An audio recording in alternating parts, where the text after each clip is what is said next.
Dobrý deň, prajem. Vítajte na našom dnešnom workshope o mentoringu a certifikáciách koučov. Ďakujem, že ste odsúhlasili nahrávanie. Ešte mi raz prosím zakývajte, že s tým súhlasíte, aby to bolo aj na zázname. Použitie je teda pre účely toho, aby sa ako mohlo buď takýto workshop zase ponúknuť, spropagovať, alebo aby ste ho aj vy mohli mať, prípadne niektorí, ktorí tu chceli byť a nemohli byť, alebo aby ste sa vy mohli vrátiť k niektorým veciam, o ktorých sa tu budeme rozprávať. Moje meno je Peter Seman, som profesionálny certifikovaný coach, zároveň som členom Slovenskej asociácie koučov aj Medzinárodnej federácie koučov. V rámci Medzinárodnej federácie koučov pôsobím ako mentor pre koučov, ktorí sa chystajú na certifikáciu, a pre Slovenskú asociáciu koučov som v komisii, akreditačnej certifikácie komisii, ktorá skúša koučov kandidátov na certifikáciu kouča. Tak to znelo možno zložito, ale samozrejme, pokiaľ niekoho pripravujem mentorské, lebo aj teda pripravujem v rámci svojho mentoringového programu individuálne a skupinovo, pripravujem nejakého kouča na skúšku, tak potom ho nemôžem skúšať, aby som nebol v konflikte záujmu, a naopak zase keď niekoho skúšam, tak vlastne to isté nemôže to byť človek, ktorého som mentoroval. Som rád, že sa tu teda vidíme a že tu máme koučov, ktorí pravdepodobne nejakým spôsobom uvažujú o tej certifikácii a príprave na nej. Chcel by som vás poprosiť, aby ste mi, môžeme si spraviť také úvodné kolečko, nie všetkých z vás poznám, alebo som nejak v kontakte, tak aby ste nám povedali možno, ako to vidíte, kde sa ako kouč nachádzate a kam kráčate v tom zmysle, na aký typ certifikácie sa možno pripravujete, a zároveň v tom takom prvom kolečku môžete aj povedať, čo od dnešného stretnutia potrebujete, aby sa to udialo, aby vám to na tej ceste bolo užitočné.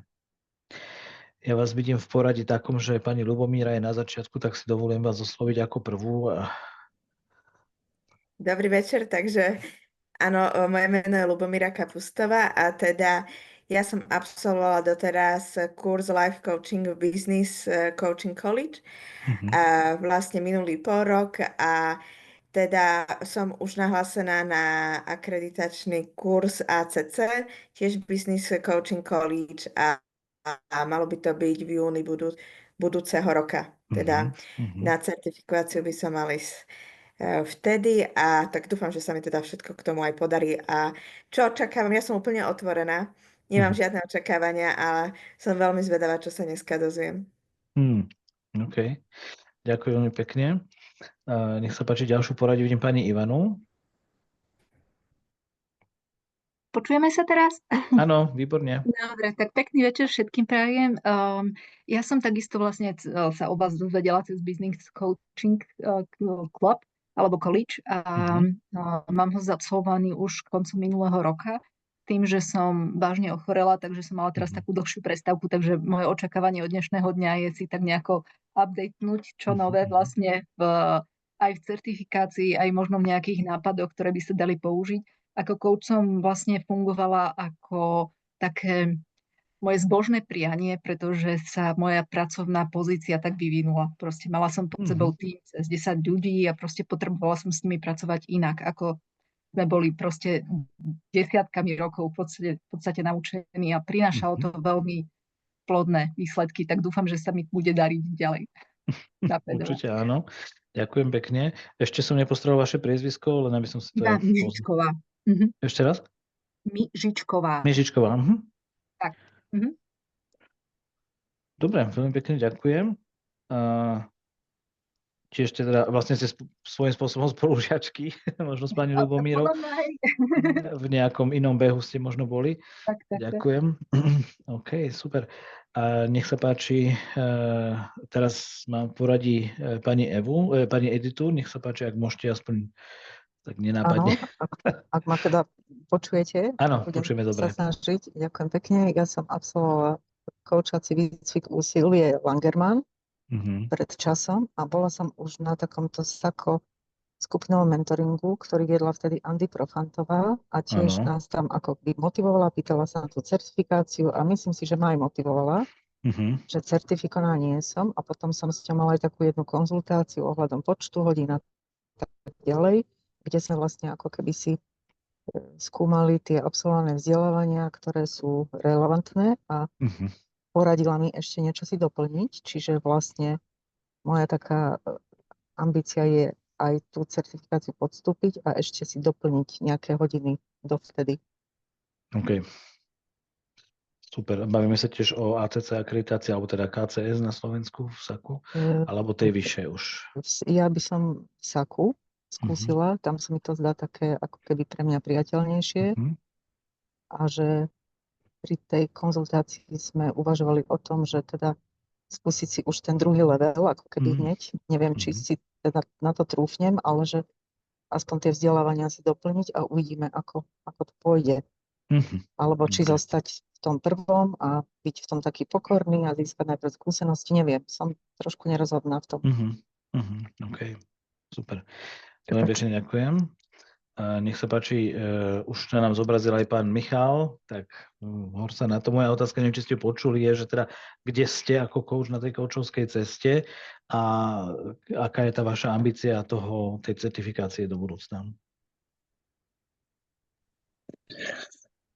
No, ja sám neviem, kde som, lebo ja som tak vznikol zvláštne. Ja som kedy v roku 2010 začal pôsobiť ako interný coach vo Volkswagene, ale v podstate bol som psychológ a dostal som na pozíciu coacha na oddelení coachingu. Ale nemal som certifikovaný výcvik, mal som vždy nejaký interný výcvik, že poslali ma na mesiac do Nemecka, že nauč sa koučovať interne do centrály. Čiže tam som sa v zásade učil, potom som absolvoval nejaký športový coaching. Po 7 rokoch som robil v Maxmane 7 rokov, kde som teda koučoval tiež interne vzdelávanie a nemal som žiadnu certifikáciu a teda tento rok som si povedal, že to zmením.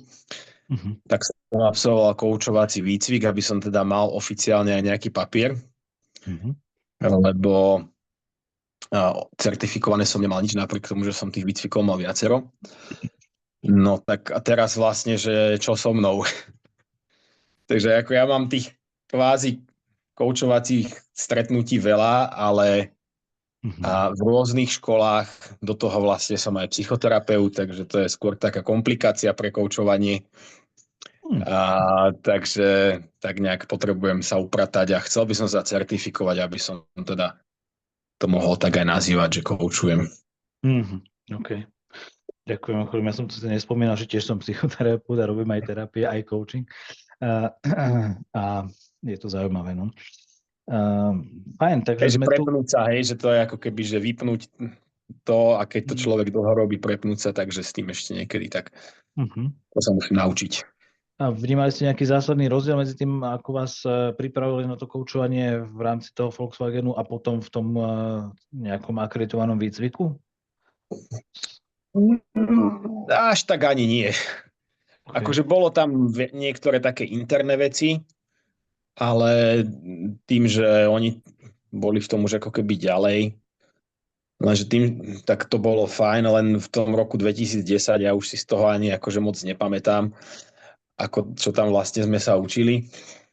A aj vlastne ICF bola úplne inde, ako je teraz, vnímam, takže aj tie požiadavky boli iné. Vtedy sa to tak proste neriešilo až tak, no. OK. A tú školu, ktorú ste absolvovali, prezradíte, že ktorá to bola? Alebo nemusíte, ale ak chcete pozdieľať. Áno, úsilie. Okay. Takže tiež ste tu vlastne s pani Editou nejak spojení s tou školou. OK. Výborne. Tak sa teším, že sme tu.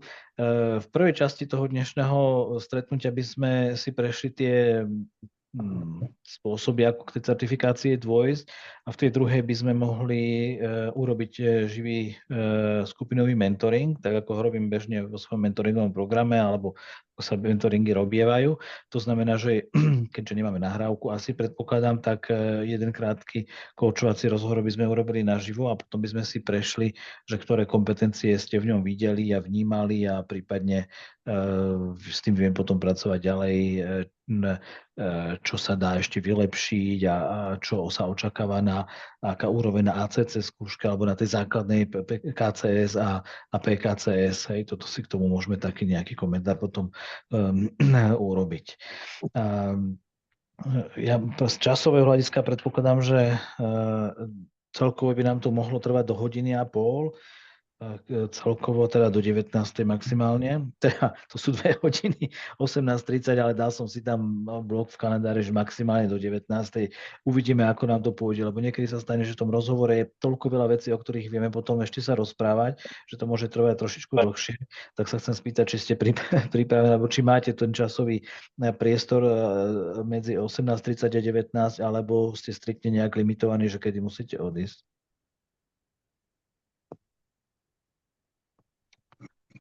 Ja musím 18:30 končiť, lebo teda manželka potom odchádza mimo, takže musím byť dňmi.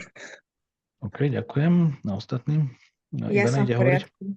Ja som v poriadku do 19. Ja trošku pred 19, ale uvidíme, hej. Budem sa snažiť. Ďakujem. Ešte Ivana? Ja som sama s dcerkou, takže neviem úplne, že zvláda to sama dobre, ale neviem sa zaručiť. OK, v poriadku. Dobre, tak pôjdeme, ako to pôjde. Budeme sa snažiť do tých 18:30 skončiť. Mali by sme sa tam zmestiť. Ja si dávam rezervu, občas sa vyskytne, že sa niečo natiahne. Dobre, takže spomínali ste niektoré tie vaše životné alebo teda koučovacie cesty, koučovacie školy. Asi by som prešiel teda k tým požiadavkám, ako to je v SAKU a VCF, a potom urobím taký rozdiel v tom, že záleží, aký typ kurzu ste absolvovali. Takže tu je taký základný náhľad. Ja to skúsim zväčšiť. Vidíte to teraz už väčšie? OK.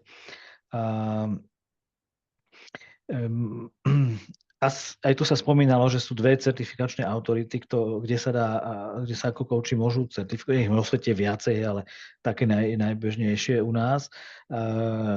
A to je, s ktorými pracujem ja tiež, tak to je SAKO a ICF. A teraz prejdem k tým postupom a k tým rozdielom. V SAKU požadujeme na základnú hodnosť, teda KCS, to je coach certifikovaný SAKom, 60 hodín vzdelávania, a na PKCS, to je profesionálny coach certifikovaný SAKom, 125 hodín. Toto je zhodné aj v SAKu, aj v ICF. V ICF musíte dokladovať prax, koľko ste odkoučovali. Na tú nižšiu certifikáciu potrebujete mať 100 hodín a na tú vyššiu 500. Toto zostáva stále rovnaké, pričom menilo sa počet, ktorý musí byť z toho platený a ktorý neplatený. Počas konorny to znížili trochu, ale mám pocit, že sa to vracia, že 25% z toho musí byť môže byť maximálne neplatený a za 75% musí byť platený ten coaching. A tu nám možno taká pomôcka, že ak ste v programe peer coachovania, za ktorý si platíte alebo aj neplatíte, tak lebo ICF robí peer coachingy, kde si platíte nejaký základný poplatok za to, že ste tam, a SAKO robí v rámci skupiny členov tiež platený, ale za veľmi symbolický poplatok. Tak peer coaching sa dá považovať za platený coaching, pretože vy koučujete niekoho a on vás, alebo tretia osoba, v podstate ako keby ste si vyplatili za ten coaching a oni potom vám tiež, ale keďže ste v podstate na nule, tak sa to obchádza a neplatí sa, ale dajú sa tie hodiny započítať. V SAKu nevyžadujeme preukazovanie súpisu týchto hodín praxe. ICF má na stránke normálne sheet, excelovskú tabuľku, kde musíte dať teda osobné údaje tých ľudí a napísať, koľko sedení ste s ktorým mali a ešte tam aj to, či je to individuálny alebo tímový coaching. Obidva sa započítavajú. Poznámka, tímový coaching, ak trvá 5 hodín a máte tam 20 ľudí alebo 10 ľudí, tak si započítavate 5 hodín, lebo to je tá dĺžka tej vašej koučovacej práce. Rovnako, ak by ste mali párový coaching a máte tam 2 ľudí, tak a trvá to 1,5 hodiny, tak si počítate tú 1,5 hodiny. Ďalej, a teraz sa to už začína trošku rozlišovať, ale prejdem teda, ako to končí alebo pokračuje v SAKu. V SAKu vyžaduje, aby ste poslali jednu nahrávku rozhovoru v slovenčine a reflexiu na tú nahrávku, kde sa zamýšľate nad tým, ktoré kompetencie koučov tam v čom sa prejavujú. A ak táto nahrávka, keď ju posúdime v certifikačnej komisii a posúdime, že tie koučovacie kompetencie sú na takej úrovni, aká sa očakáva na príslušnú certifikáciu, na ktorú chcete ísť, tak vás pozveme na živý rozhovor online, kde koučujete jedného z 2 členov akreditačno-certifikačnej komisie, ktorí tam budú. Oni prídu s autentickou témou a vy s nimi vediete autentický koučovací rozhovor. A keď aj tento druhý rozhovor dopadne tak, že obaja tam vidia tie kompetencie v dostatočnej miere preukázané, tak potom dostanete vyrozumenie, že ste skúšku zložili a že vám je priznaná certifikácia ACK alebo teda certifikácia KCS alebo PKCS. Samozrejme, potrebujete poslať nejakú prihlášku a zaplatiť manipulačný poplatok. V ICF a už čiastočne aj v SAKu trošku záleží na tom, že aký typ kurzu ste absolvovali. To staršie delenie kurzov, máme tu na to ACSTH, ATP alebo portfólio, a sú to také spôsoby, ako sa k tej certifikácie dostať. Keď kolega mal nejaký kurz, vlastne vy ste si urobili teraz čerstvý, takže každý z tých kurzov, keď sa pozriete na svoj certifikát, má nejakú charakteristiku. Tie staršie boli ACSTH, po ktorých ste museli do ICF posielať až 2 nahrávky, či už v slovenčine alebo v angličtine, plus prepisy na text tých nahrávok a v prípade, že boli v slovenčine, tak aj preklady tých prepisov do angličtiny. To sa líši od toho, či váš kurz, kedysi sa volalo ATP, teraz sa volá level 1 na ACC úroveň, ak váš certifikát hovorí, že ste na leveli 1 a súčasťou kurzu bola certifikačná skúška, tak vtedy už nemusíte tieto 2 nahrávky posielať. Viem, že niektoré školy majú tú skúšku ako súčasť kurzu a niektoré nie.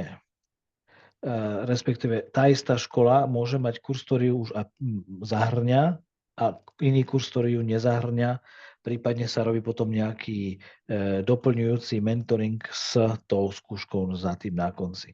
Takže toto je otázka na to, aký máte typ kurzu a čo je napísané na certifikáte.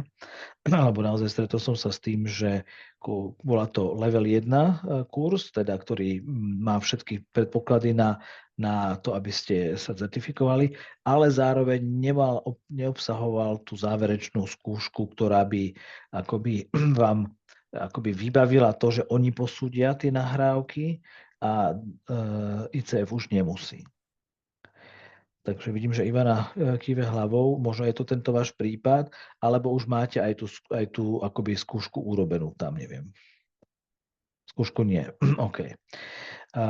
Takže toto je situácia, ktorá sa môže vyskytnúť. Teraz, ak by ste mali po ruke ten certifikát, vieme sa na ne pozrieť, alebo ich môžete poslať, napísať mi a môžem sa na to pozrieť aj ja, alebo teda len zvážiť, že teda ktorý z tých typov to je a podľa toho viete, či musíte aj tie nahrávky alebo nie. Bez ohľadu na toto, teraz zase nie úplne bez ohľadu, ale ICF vyžaduje 10 hodín mentoringu, z ktorého 3 musia byť individuálne a 7 môže byť aj skupinovým spôsobom vedených pri počte ľudí do 10. A znova sa vraciam k tomu, že niektoré kurzy level 1, ktoré majú už tú certifikačnú skúšku v sebe, obsahujú aj ten príslušný počet mentoringov. Niektoré nie. Takže to je ďalšia rozlišovacia vec. Ak to obsahujú, tak máte vybavené. Ak to neobsahujú, tak potrebujete pre ICF certifikácie absolvovať 10 hodín mentoringu s tým, že minimálne 3 musia byť individuálne. V SAKu nepožadujeme ani teda už prax a ani absolvovanie mentoringu, ale my predpokladáme, že ten coach, ktorý sa prihlasuje na tú skúšku, je zodpovedný do tej miery, že sa na tú skúšku pripraví. A mentoring je všeobecne považovaný za vhodný spôsob, najlepší spôsob, ako sa na skúšku pripravíte, pretože tam rozoberáte koučovací rozhovor vlastný alebo nahrávku a dostávate spätnú väzbu na jednotlivé kompetencie, každú z nich, a aj dostávate odporúčania, čo ešte treba doplniť, ako to, ja to nazývam, že vyšperkovať, aby to bolo ešte lepšie a aby ste dosiahli tú úroveň tých kompetencií, ktorú na tú skúšku potrebujete podľa príslušnej úrovne tej skúšky. A tiež vám ten mentor vie aj povedať, že či teda tá nahrávka, ktorú ste spracovali, je už dostatočná na to, aby ste ašpirovali na tú skúšku, alebo radšej, alebo dajme tomu, po zapracovaní tých spätných väzieb a odporúčaní, ktoré od neho dostanete, že ďalšia by už mohla ísť. Takže to je taký vhodný nástroj, ako sa na tú skúšku pripraviť. Samozrejme, takisto do ICF sa posiela prihláška a poplatok. Čo sa týka odbornej náročnosti na mieru vašich kompetencií, tak tie sú rovnaké v ICF aj v SAKu. Len ten proces v SAKu sme sa snažili urobiť administratívne menej náročný, jednoduchší a aj rýchlejší. Kolega jeden, ktorý teraz posielal nedávno do ICF podklady na certifikáciu, čakal 18 týždňov, čo sú vyše 4 mesiacov. To sa môže odlišovať, ale je to proste záležitosť mesiacov, viacerých, pokiaľ sa tam posudzujú tie nahrávky. Pokiaľ máte tie kurzy také, že tie nahrávky už sú akoby posúdené, tak vtedy to je kratšia doba. No a vrátim sa ešte k jednej veci, ktorú som zatiaľ nepovedal. V ICF sa ešte robí navyše test z etiky. Nie je to zase taký masaker, ako som to napísal, ale donedávna bol veľmi, veľmi náročný pre obidva levely, aj ACC, aj PCC. Ten test trvá zhruba 3 hodiny, je tam, ja si nepamätám, asi 240 otázok. Keď hovorím o tej vyššej úrovni PCC, tak tam musíte odpovedať nielen, ktorá máte ABCD test a situácie sú tam popísané a musíte vybrať z odpovedí nielenže správnu, ale musíte rozhodnúť, ktorá je najvhodnejšia a ktorá je najmenej vhodná. Jednoduchý príklad. Klient vám, napriek tomu, že máte dohodnuté 10 alebo 5 stretnutí, tak vám po treťom povie, že už vám mu to nič nedáva. Čo urobíte ako coach? Za prvé, poviem mu, že teda, keď už to má zaplatené, že by bolo dobré to dotiahnuť. Za druhé, rozoberiem s ním, čo mu to dávalo, nedávalo, alebo či už má tú tému vyriešenú, alebo sme si nesadli a rozoberieme to, čo sa medzi nami deje a čo by potreboval. A za tretie, súhlasíte bez akejkoľvek debaty a ukončujete koučovací ten program alebo proces. Hej, ja som dal 3 možnosti, tam sú 4. Čiže cítite, že niektorá z nich bola najvhodnejšia a niektorá menej vhodná, niektorá úplne nevhodná. Hej. Takže takýmto spôsobom sa rozlišujú tie odpovede. A tá dobrá správa na tom celom je, že kvôli tomu, že ten test bol veľmi náročný tak, a rovnaký pre obidve úrovne, tak urobili jednu verziu pre ACC úroveň a jednu pre PCC úroveň. Tá samozrejme je o niečo ľahšia, teraz neviem, či je tam menej otázok, alebo v čom presne sa to odlišuje, ale je údajne o niečo ľahšia. Zámerne preto, aby bola na tej úrovni ACC taká znesiteľná, zvládnutelná. V akom jazyku je, prosím vás, ten test je k dispozícii aj v češtine, okrem angličtiny a hromady iných jazykov. Viem, že poľština, španielčina, svetové jazyky sú tam, ale je v angličtine a v češtine. Ten pôvodný ešte nie, ten zjednodušený, mám na ňo spätnú väzbu. A vlastne, keď som robil tiež pred pár rokmi, tak mi pomohlo to, že som ho vedel robiť v angličtine, lebo tá česká verzia bola, neviem, že nechcem povedať, že kostrbato preložená, ale niektoré tie jemné nuancy toho popisu toho príbehu som lepšie pochopil z tej anglickej verzii ako z tej českej. Ale teda dá sa to, poznám, čo v češtine spravili a zvládli to, hej. Čiže dá sa to a najbližšie je to teda v češtine, prípadne je aj v nemčine, aj v angličtine. Je tam mnoho tých jazykových modalít. V SAKu takýto test nerobíme, ale všímame si v rámci kompetencií 8, samozrejme jednička je etický rozmer toho koučovania, jednak, že človek teda pripraví toho klienta, povie mu, čo sa tam bude diať, čo sa tam nebude diať a neustále sa teda je zjavné, že je citlivý voči etickým princípov, ktoré sú v etickom kódexe, či už v SAKu alebo v ICF máme. Takže plus v rámci toho je aj, že chápe a klientovi predkladá rozdiely medzi koučovaním, konzultáciami, psychoterapiou a ďalšími inými rôznymi druhmi spolupráce. Čiže väčšinou sa to v úvode koučovacieho rozhovoru teda poviem, že čo robím, čo nerobím, čo je coaching, čo nie je coaching, prípadne aký druh coachingu poskytujem, čo tam môže očakávať, alebo čím je ten môj špecifický a čo, hej, vlastne ako to bude prebiehať, fungovať. V prípade, že sponzor a klient nie je totožná osoba, hej, treba skoučujete v nejakej firme a dohodu máte s nejakým manažerom alebo HR oddelením a samotný klient je niekto iný, nejaký zamestnanec, tak tiež je dôležité dodržiavať isté etické princípy. Napríklad, že nereferujem tomu nadriadenému, čo sa na tých koučovacích rozhovoroch deje z obsahu, len odovzdávam výpis počtu tých stretnutí, hej, ale on sa môže pýtať samotného klienta, čo sa tam deje a komu to pomáha. A v ideálnom prípade ten coaching je úspešný vtedy, keď ten nadriadený si všimne, že ten podriadený pracuje v tom dohodnutom obsahu nejakým lepším spôsobom. Keď už hovorím o tom dohodnutom obsahu, tak samozrejme v rámci tej etiky platí to, že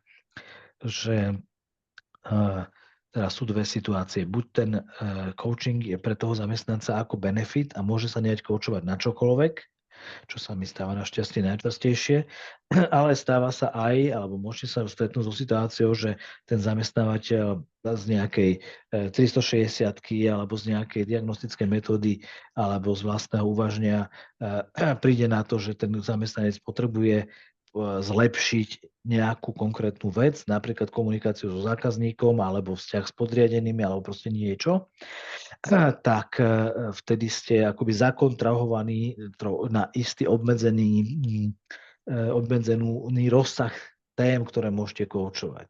A keď ten klient príde s nejakou inou témou, ja neviem, z osobného života, tak vtedy je dohodnuté, že to má byť len na, dajme tomu, tú komunikáciu s zákazníkom, tak vtedy ho potrebujete usmerniť, že z hľadiska tej etiky, ktorú máte dohodnutú v tomto kontexte, môžete pracovať len v týchto oblastiach a v túto nie, ale musí ju riešiť, dajme tomu, po súkromnej línii s vami alebo s nejakým iným koučom. Tak to už zachádzam trošku do detailov, ale zatiaľ je zrozumiteľné, že aké sú rozdiely a ako teda vyzerajú tie certifikačné procesy. Ešte by som doplnil jednu vec, a síce tie kurzy, teda na ACC alebo na tú základnú úroveň sa volá level 1, na tú pokročilú PCC úroveň sa volá level 2 a samozrejme existuje aj tretí level 3 Master Coach. Len som chcel sa vrátiť k tomu, že tie slovenské koučovacie školy, ktoré majú ten kurz level 1 napríklad a majú ho vybavený tou skúškou v závere, tak dávajú účastníkom niektoré tie školy možnosť, že ak chcú sa certifikovať v SAKu, môže tá koučovacia škola za nejaký dodatočný poplatok zase ale prizvať člena certifikačnej komisie, aby bol súčasťou tej skúšky v rámci toho level 1 kurzu na konci, kde teda koučujete naživo niekoho a dostávate spätnú väzbu na svoje kompetencie od svojich rektorov koučovacej školy, samozrejme možno aj účastníkov, ale podstatné sú tie spätné väzby a hodnotenie tých lektorov, či tie vaše kompetencie sú na tej úrovni, ktorú ašpirujete mať. A ak je súčasťou toho ten člen akreditačno-certifikačnej komisie SAKO, a potvrdí, že máte túto úroveň, tak potom už máte aj v SAKu zjednodušený proces, že už neposielate nahrávku, ale teraz vám narýchlo neviem povedať, že či zostáva tá povinnosť aspoň to koučovanie naživo v tom rozhovore, alebo nie. Ale skrátka je to ďalšie zjednodušenie. Vlastne spomínam si už, áno, ak je ten akreditačný, certifikačný coach člen na tej skúške, a povie, že áno, je to v súlade s kritériami, tak už neposielate ani nahrávku, ani nerobíte to online koučovanie toho druhého člena, ale už vám len prizná, že áno, je tá úroveň táto a dostanete po nejakých administratívnych úkonoch aj tú certifikáciu v SAKu. Čiže ak vaša škola podporuje certifikácie tým, že už v súčasťou tej školy je buď skúška na úrovni level 1, ktorá je akreditovaná ICF, alebo ten kurz je akreditovaný SAKom a zahrňa tá skúška aj člena akreditačno-certifikačnej komisie, tak máte ten proces jednoduchší.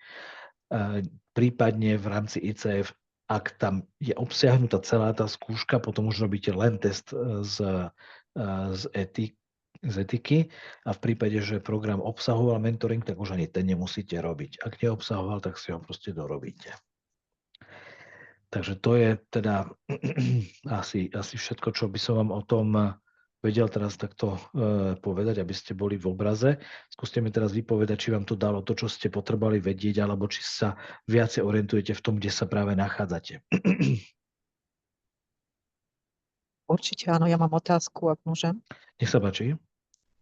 Že kde a akým spôsobom si nájdeme mentora na individuálny mentoring, nahrávky?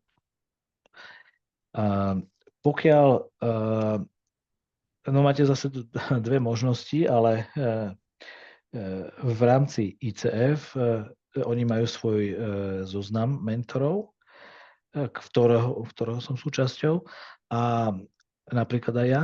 A v rámci SAKO ja mám pocit, že pripravoval sa ten zoznam, ale nie som si istý, že sa to ešte dotiahlo. Takže je to možno otázka buď, že koho poznáte, alebo v komunite koučov. Ak ste členom SAKO, tak je tam facebooková skupina, kde keď položíte takúto otázku, že kto robí všetko mentoring, tak vám pravdepodobne niekto odpovie, alebo sa tí mentori prihlásia. A tiež na tú otázku môže odpovedať aj lektor vašej koučovacej školy, pretože väčšina z nich s nejakými mentormi spolupracuje, ale vy si môžete vybrať akéhokoľvek mentora a dokonca aj ten počet tých mentorovacích hodín nemusíte absolvovať s tým istým mentorom. Môžete mať niekoľko hodín s jedným, niekoľko s ďalším, individuálny s jedným, skupinové s ďalším a tak ďalej. Každý mentor vám niečo môže dať. Ďakujem. Ja pravdepodobne neviem, či sa nejak dotiahol ten zoznam mentorov, ale je to veľmi dobrý podnet a skúsim ho preveriť na stránke SAKO, ale mám pocit, že že bolo to nejako rozbehnuté, ale že sa to ešte nedotiahlo. Takže nemám pocit, že by bolo, že toto sú všetko mentory. Ale väčšinou sú to principiálne kritéria na toho mentora, keď idete na ACC, ten mentor z hľadiska ICF musí mať už raz obnovovanú hodnosť ACC a vtedy môže mentorovať. Keď je to PCC, tak po získaní PCC úrovni môže mentorovať.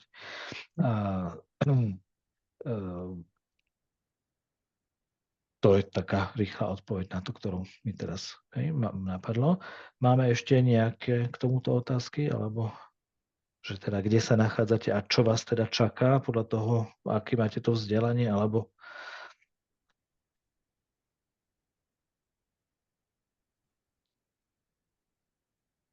nejak ste sa v tom vďaka tomu zorientovali, alebo že čo všetko teda musíte alebo nemusíte absolvovať. Keby sme videli tie certifikáty, viem povedať viacej, ale aspoň takto vy ich vidíte, takže viete, čo tam máte napísané a podľa toho sa môžete do toho pustiť. Fajn. Ja mám ešte jednu otázku. Môžem ešte? Samozrejme. Áno. Či sa prihliada na dátum absolvovania toho koučovacieho vzdelania? V zásade to nie je vylúčujúce kritérium, ale očakáva sa, že ak to bolo dosť dávno, napríklad ako kolega hovoril, že 2010, keby nemal nič nové, tak by sa očakávalo, že minimálne tým mentoringom si dobehne určite nejaké veci.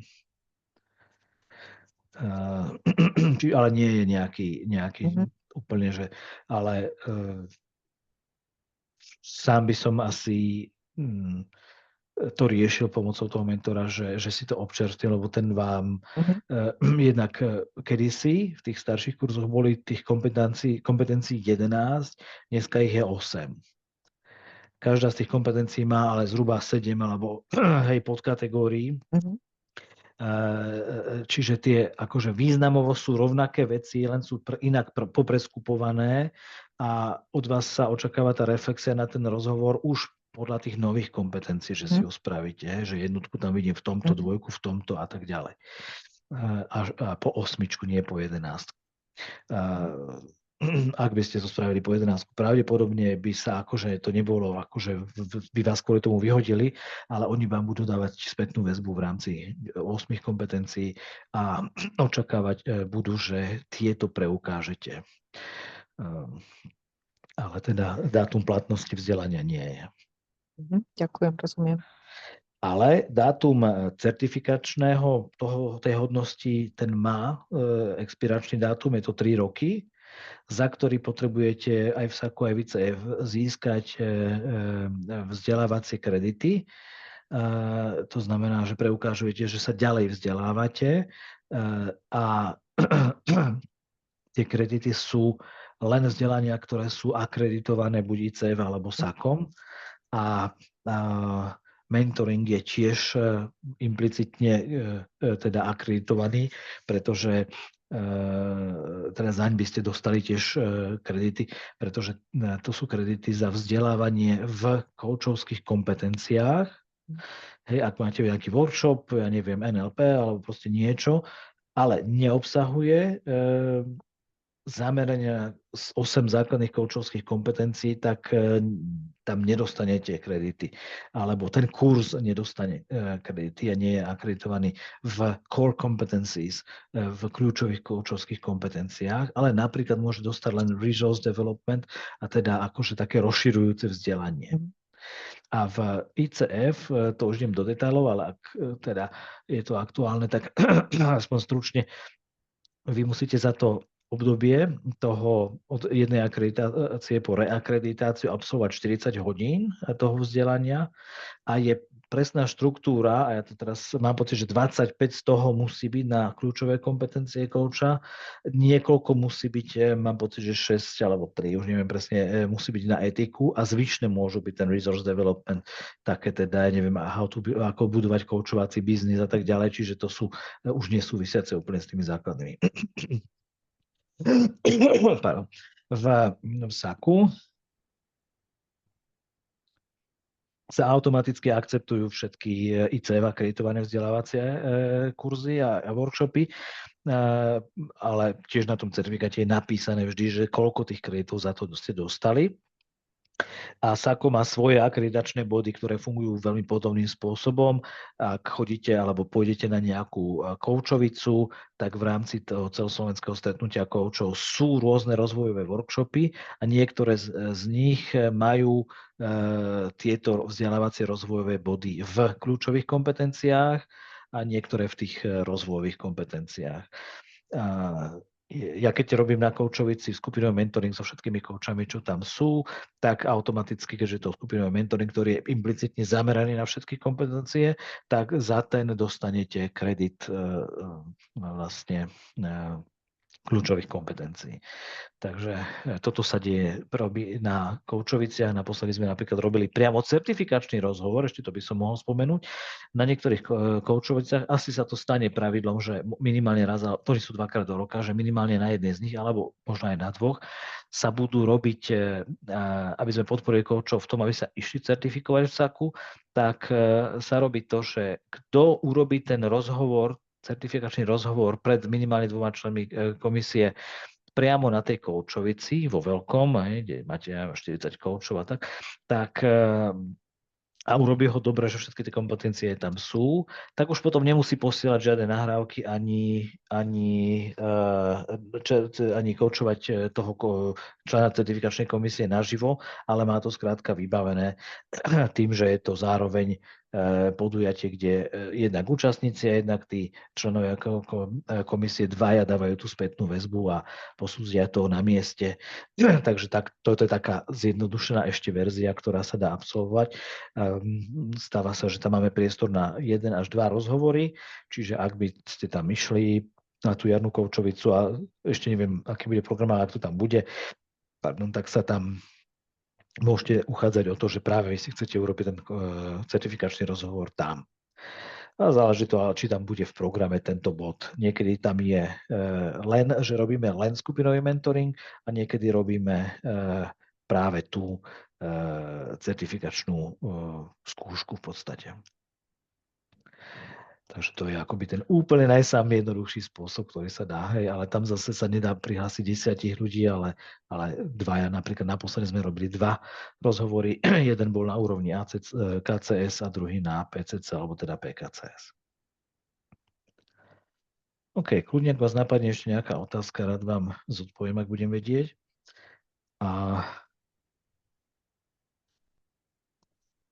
Áno. Ako zistím, že na ktorú úroveň mám schopnosti? Lebo teda, že akože môžem ísť aj na ACC, na PCC, že ja ako mám tú prax. Aj to vzdelanie. Akože to odporúčanie, aj to vzdelanie, to odporúčanie bolo, že mohol by som ísť, ale... A kto to urobil, to odporúčanie, kto vám ho dal?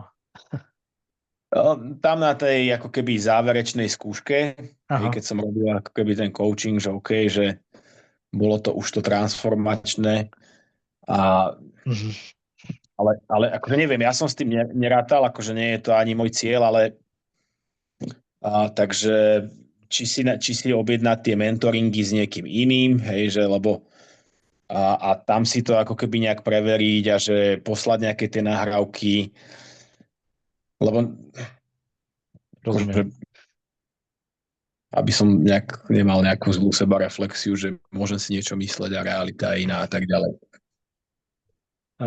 Aj tak ste si aj tak trochu odpovedali, myslím. Závisí to od zvláštnej ambície, že nakoľko si myslím, že na akú úroveň si myslím, že mám.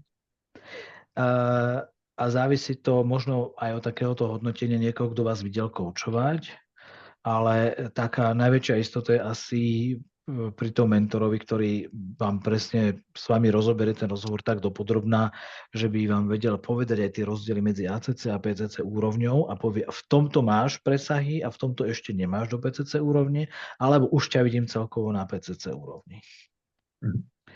Čisto prakticky objednal by som si mentora a povedal by som, že teda že správ nahrávku v PCC úrovni, pošlem mu tú nahrávku, on mi dá spätnú väzbu a teda asi teda nie len jeden mentoring, ale možno viacero tých mentorov, aspoň dvoch, aby som nemal len z jednej strany, hej? Aj to je dobrá možnosť. Môže sa stať, že jeden povie, že áno, druhý, že nie. Tak asi potom tretí. Alebo to neskúšať. Áno, je to legitímna určite otázka. Tak to vám poviem, ešte schytím to trošku z opačného konca. Keď idete v SAKu na tú skúšku, napríklad na tú vyššiu, a nespravíte ju, tak dostanete spätnú väzbu, že čo presne máte spraviť, a zlepšiť, aby ste prišli na tú úroveň PCC, PKCS. Čiže potom je to kvázi akoby taký mentoring, z toho sa vie urobiť, že dostanete písomne podrobnejšie tú spätnú väzbu. To je najväčší váš risk, ktorý spravíte, že je to o niečo možno drahšie ako ten individuálny mentoring, neviem úplne presne, a dostanete tú spätnú väzbu a povedia vám. A nič sa nestanete, keď ju budete opakovať za pár mesiacov. Hej? A v ICF mám skúsenosť, že keď niekto ide na PCC a neurobí ju, ponúknú mu tú nižšiu certifikáciu, ak to splňa aspoň tú, takže mu ponúknú aspoň tú ACC, že tú mu dajú. V SAKu to nerobia, v SAKu sa to nerobí, tam proste, ktorú žiadate, tu dostanete a keď nie, tak nie. Ale dostanete tú robustnú spätnú väzbu o tom, čo zlepšiť a zmeniť. A návrat, áno, buď ten individuálny, alebo ten skupinový mentoring je práve ten nástroj, ktorý vám pomôže uvedomiť si tie rozdiely veľmi podrobne. Aj dneska sa k tomu, dúfam, dostaneme. A aj vám teda povedať, že áno, s týmto by si mohol, alebo mám tieto odporúčania a keď toto zapracuješ, potom budeš môcť ísť. A moja osobná skúsenosť je, že ale ja, keď mám niekoho, koho mentorujem, tak chcem počuť aj tú novú nahrávku, ako to zapracoval a či to tam naozaj je. Aby sa nestalo, že potom to tam zrazu niečo vypadne. A ešte jedna taký postreh z poslednej doby. Občas sa stane, že keď má niekto level 2, to je ten kurz na tú vyššiu úroveň, tých 125 hodín, a tam na konci kurzu prejde tou skúškou a povedia mu, áno, ty si už na úrovni 125, na úrovni PCC, alebo teda PKCS, a že má zo seba dobrý pocit, ale ja neviem, s odstupom času nejakým ide na tú skúšku PCC, mysliaci, že však to má v malíčku a zrazu zistí, že to nespraví, lebo niektoré tie nuancy tých kompetencií tú úroveň už nedosahujú. Áno, čiže ja neviem o inom lepšom nástroji než ten mentoring v tom, že mi povie, že áno, choď, alebo teda už to máš, alebo vieš čo, ešte na tomto popracuj. Takže to je asi taká najkomplexnejšia odpoveď, ktorú teraz viem k tomu dať. Ale ak hovorím, má niekto tú ambíciu a ide, rovnako teda aj vlastne Edita mala takú tú úvahu, že či ísť rovno na tú vyššiu, alebo ísť postupne. Znova je to na vašom rozhodnutí. Tá komisia potrebuje vedieť, na akú teda ambíciu, na akú úroveň idete a podľa toho tú kompetenciu hodnotí. Tá kompetencia, ktorákoľvek z nich má škálu od 1 do 10, povedzme, a musíte ju mať, máte nejaké minimum, že 3 a vtedy ste ju splnili v tom rozhovore, ale na ACC musí byť medzi 3, ja neviem, a 6, alebo ja neviem, od 3 do 5, na PCC musí byť od 6 do 8 a na MCC Master Coach musí byť od 8 do 10. Hej, čiže každá tá kompetencia má svoju vlastnú škálu jemnú, ktorú ako posudzujú tí, ktorí tomu rozumejú, alebo teda sú na to určení a preto ja sám, teda keď som si ja robil certifikácie, samozrejme som robil mentoring a vždy mi to výrazne pomohlo zlepšiť tie svoje koučovacie kompetencie a prechod z ACC do PCC bol ešte aj, povedal by som u mňa taký osobnostný raz, že naozaj som aj trochu inak začal o tom celom uvažovať, aj sa v tom nejak trošku videl v tom koučovaní, aj v tom všetkom. Takže na tom mentoringu nemáte čo stratiť. Áno, je to nejaká investícia, ale viete, na čom ste, alebo teda približne, kde sa pohybujete. Ako mentori máme za povinnosť dopredu mať taký disclaimer, že to, že absolvujete s nami mentoring, vám nezaručuje, že spravíte skúšku, lebo samozrejme, ja neviem, s čím tam prídete, aj keď tam pôjdete s nahrávkou, ktorú mne sa môže stať, že je dobrá, že to naozaj tak dopadne, to vám dopredu zaručiť nevieme, ale zase mám tú skúsenosť, že všetci moji, ktorí čokoľvek išli robiť skúšky, tak ju spravili. Takže to mám zase ako, že som taký kľudný, že teda funguje to, hej,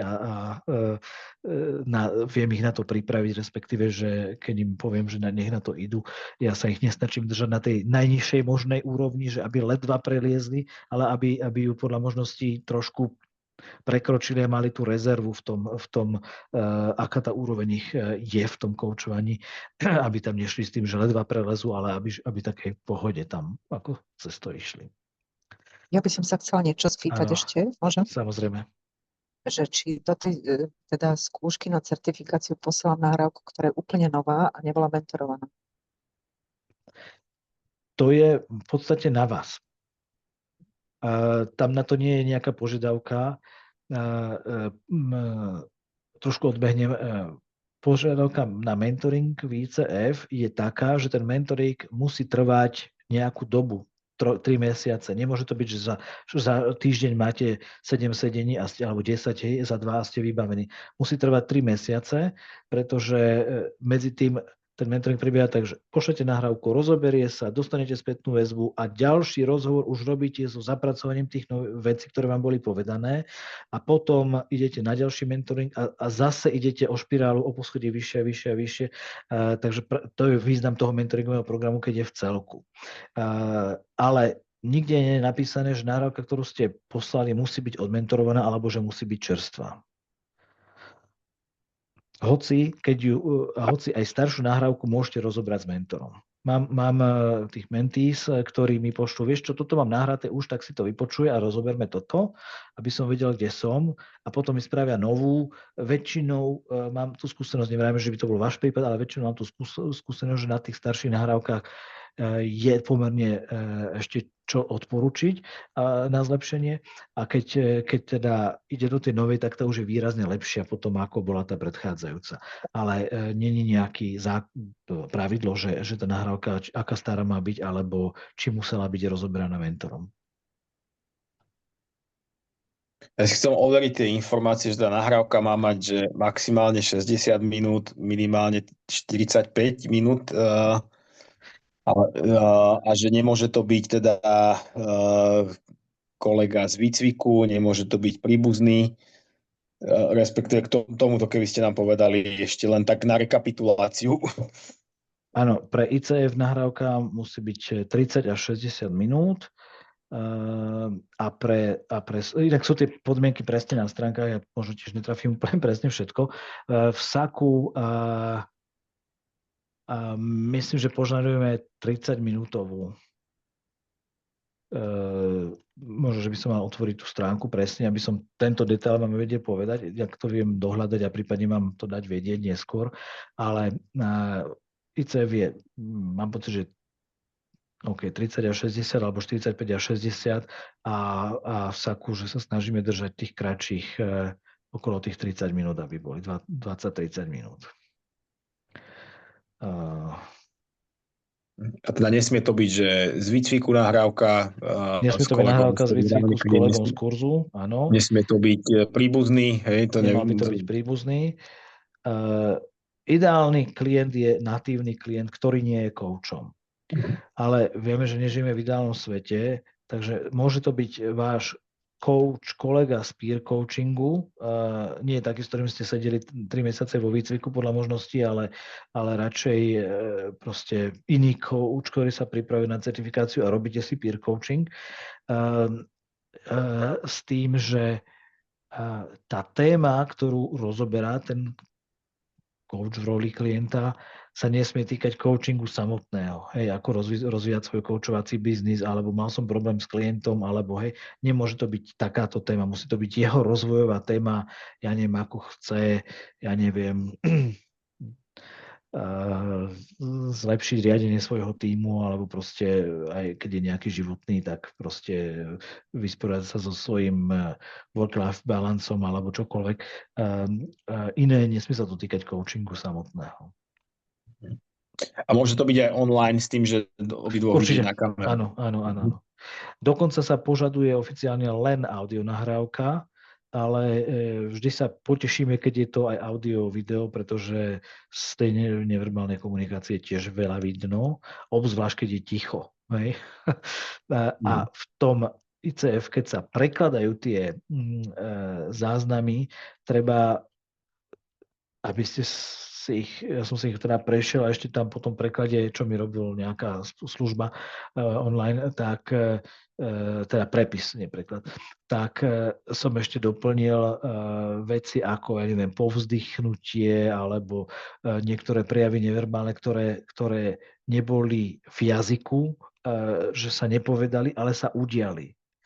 Lebo to sú, zvlášť na tej vyššej koučovacej úrovni, ide aj o to, čo sa v tom rozhovore udeje, stane, nie len to, čo sa tam povie.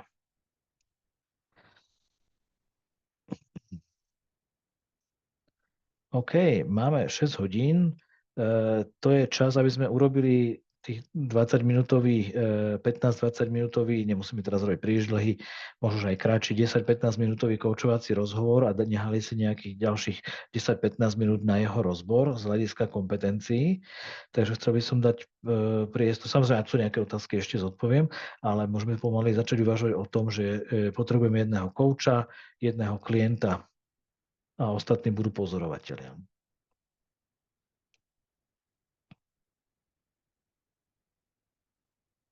Takže kto si to chce vyskúšať v takom rýchlejšom, skrátenom režime, aby ste videli, ako ten proces toho mentoringu prebieha, ako sa zaoberáme tými kompetenciami a aká je tá spätná väzba. Zároveň sa trénujete aj v tom, aby ste vedeli odpozorovať z toho rozhovoru, kde tá kompetencia je alebo kde by mohla byť. Tak ja si to chcem vyskúšať, trochu sa bojím, ale akože... Takže ja sa ponúkam ako coach. Super, ďakujem krásne a ešte potrebujeme klientku. A kým sa prihlási, tak iba dopoviem, že nemáte čo stratiť, pretože toto je rozvojový proces a nebudeme vás hádzať špinu alebo niečo podobné, ale len vám pomáhať, ako sa zlepšiť v tom, čo robíte v rámci koučovania. Takže chcel by som povedať, že je to bezpečný proces. No a nech sa páči Ivana, Ľubomíra, Edita nám vypadla. Ja môžem byť klientka. Vynikajúco. Mám takú jednu tému. Hádam nie príliš ťažko, čo sa mi stalo a chcem sa tomu nejako povedať. OK, super. Iba dopoviem, potrebuje to byť autentická téma, ktorú naozaj riešite. Na nič sa tu nehráme, naozaj vy ste coach, vy ste klient. A my s Ivanou si vypneme kamery, aj mikrofóny, aby nás nebolo vidno.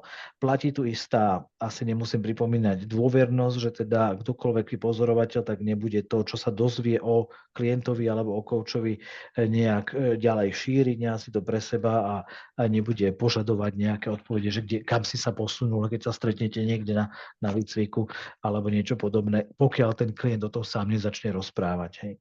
Dobre, ja sa teda vypínam. Dajte si tých 15, maximálne 20 minút, nechcem vás úplne, že striktne a potom si spravíme nejakú reflexiu na to a spätnú väzbu. Nech sa páči. Dúfam, že mi to pôjde, lebo sa mi trošku sekalo. Tak. Áno, trošku ste sekli, čiže ja som len počul, že 15 až 20 minút máme na ten coaching, to si chcem len overiť. A ja som to tiež počula. Máte Áno. 15, maximálne 20 minút s tým, že nechcem vás úplne špánovať, že 15 a dosť. Hej. Ak by bolo treba, môžete do tých 20, ale skúste sa držať toho kratšieho intervalu, aby sme mali potom dosť času, tých 10-15 minút na to hodnotenie. To niekedy trvá dlhšie ako nie že celý rozhovor, ale ako 15 minút, niekedy na to potrebujeme viac. Mentoring klasicky robím skupinový taký, že je polhodinová nahrávka a potom a celé to trvá hodinu a pol s tým, že ju počúvame a rozoberáme a tak ďalej. A nechcem teraz zdržiavať, poďte do toho. Iba upozorním pozorovateľov, vlastne teraz už iba Ivana, my si všímajte si, ktoré koučovacie kompetencie v tomto rozhovore zachytíte. Môžete na to používať to, že si poznačíte otázku alebo niečo, čo kouč urobil, v čom sa tá kompetencia prejaví. Ďakujem a poďte už.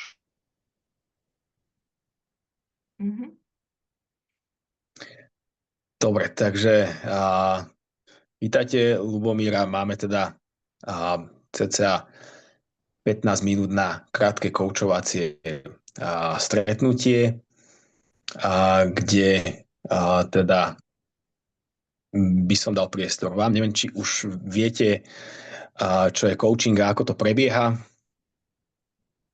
Áno, viem. Áno, čiže budem pracovať skôr cez otázky a nemôžem vám dávať nejaké rady. A na čom by ste teda chceli pracovať? Takže stala sa mi v podstate taká v živote situácia, že minulý týždeň som toho mala pomerne veľmi veľa a súviselo to s tým, že potom následne sa stalo, že som si na tento týždeň dohadovala ďalšie stretnutia v podstate v tom priebehu toho budúceho týždňa. A stalo sa mi to, že v tom chaose toho týždňa som tie stretnutia si dohodla takým spôsobom, že sa mi ich prekrývali. A vlastne znamenalo to, že som ich potom musela presúvať. Pre mňa toto je ako keby dosť nepríjemné, že potrebujem si nájsť niečo alebo prísť na to, čo to vlastne bolo, že následne som takýmto spôsobom si dohodla stretnutia. Našťastie boli to stretnutia ešte s mojimi kolegami, buď coachmi alebo terapeutmi, čiže dalo sa to prehodiť, ale chcem sa vyhnúť v praxi, v tej bežnej praxi, že naozaj, že príde klient a potom by som si to musela nejakým spôsobom upravovať tie stretnutia.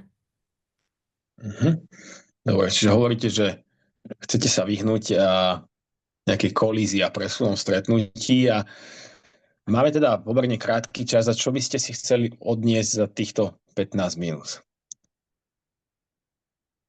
Mám dve veci, ale že neviem, čo by v tom bolo také reálnejšie. Prvé je, že nejakým spôsobom si aj určiť, že čo to spôsobilo.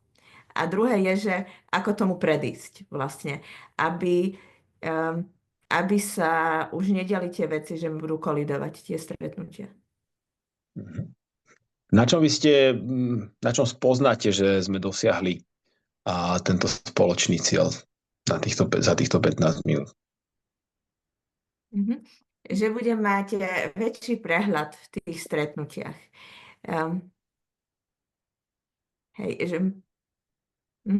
Že prehľad myslím tým, že naozaj, že si budem v tom asi tak prakticky, že keď sa pozriem do kalendára, že mi to bude jasné, že kedy, kde a aké mám stretnutie. Že teraz sa mi tam neobjavia dve naraz. Áno, rozumiem. No a ako to máte teraz, Mm. keď dochádza k tejto situácii? No, že, že v tom chaose, v tom všetkom z minulého týždňa vlastne sa stalo, že ja som si raz dohodla to stretnutie tam, kde som mala už iné. A druhá vec je, že som si ho neuložila, to stretnutie, a potom som si namiesto toho tam dala iné stretnutie. Čiže to boli ako keby prakticky tako, je to úplne také, že pre mňa je také banálne, že jak sa to mohlo stať, ale stalo sa to. A zároveň to pre mňa je veľmi dôležité z hľadiska nejakej profesionality. Rozumiem. A čím to bolo, že sa vám to stalo, že ste si neulážili to stretnutie, dohodli ste si a, 2 na 1 termín? Ja, no, mm, ja by som povedala, že už minulý týždeň to bolo o tom, že som mala pomerne veľký chaos. Že už aj ten minulý týždeň, no, že som nemala ani tam nejaký veľký prehľad o tom, čo, kedy, kde, ako mám ísť robiť. Že som si zle rozložila. Zle rozložila. Hej, že zle rozložila ten týždeň. Mhm. OK. No a zle ste si rozložili ten týždeň, vzniklo tam nejaké kolízy, zabudli ste zapísať. A aké sú také možnosti, ktoré vlastne môžete použiť, aby nedochádzalo k tej kolízii, aby ste si dobre rozložila ten týždeň?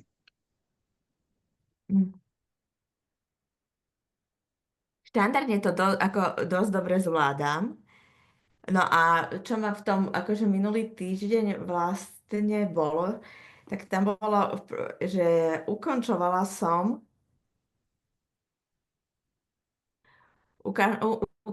som jednu časť takého väčšieho projektu, kde som potrebovala viac vecí robiť, teraz som urobiť a rozmýšľam, že čím toto spôsobilo mi ten chaos ako taký.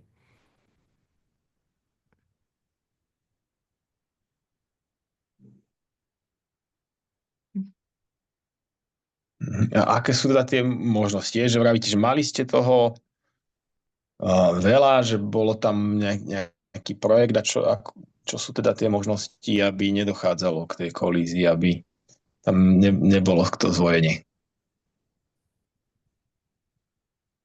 No možnosti sú, že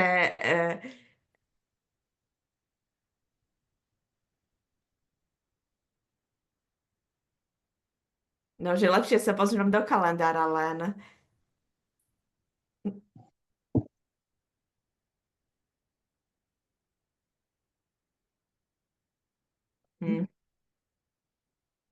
Čiže lepšie sa pozriem do kalendára, ako by to vyzeralo.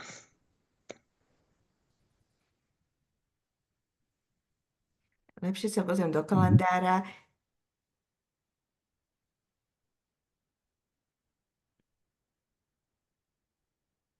Čo by ste robili inak v porovnaní s tou predchádzajúcou situáciou, keď teda došlo k tej kolízii pri tom pozretí do kalendára?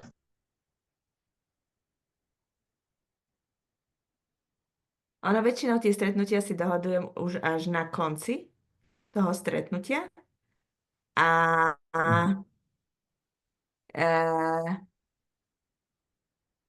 asi čo mi v tej chvíli chýba, alebo chýbalo tak minule. Počujeme sa? Počujeme sa? Lebo sa mi zdalo, že sa mi seklo to. Trošku ste mi sekli, ale počul som vás, čo ste povedali, akurát tak spomalene. Hej, že väčšinou to robím, že tie stretnutia dohodujem si na konci toho stretnutia. A je pravda, že tam možno je to aj o tom, že a možno, že práve, že to súviselo s tým minulým týždňom, keď som myslela viac na niektoré iné veci, ako na dohadovanie si stretnutí, že mi chýbala na konci sústredenosť v rámci toho. Mhm. Čiže chýbala vám sústredenosť, a čo by teda mohlo byť iné v tejto situácii? Mm. No, napadá, že viac sa sústrediť len, že ako to zabezpečiť, že sa budem viac sústrediť, lebo to... Ako by ste to mohli urobiť? Ako to vyzerá, keď sa viac sústredíte? Tak jediné, čo ma napadá, že si to druhýkrát ešte skontrolujem. No, že áno, že druhýkrát si to skontrolujem po stretnutí.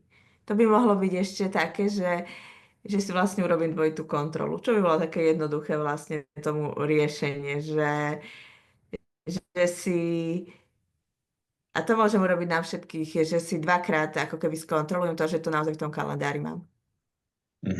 Čiže taká prvá možnosť by bola, že taká dvojitá kontrola po každom stretnutí. Ako by to mohlo zvýšiť vašu úspešnosť dostať sa teda k tomu cieľu, aby nedochádzalo k tej kolízii?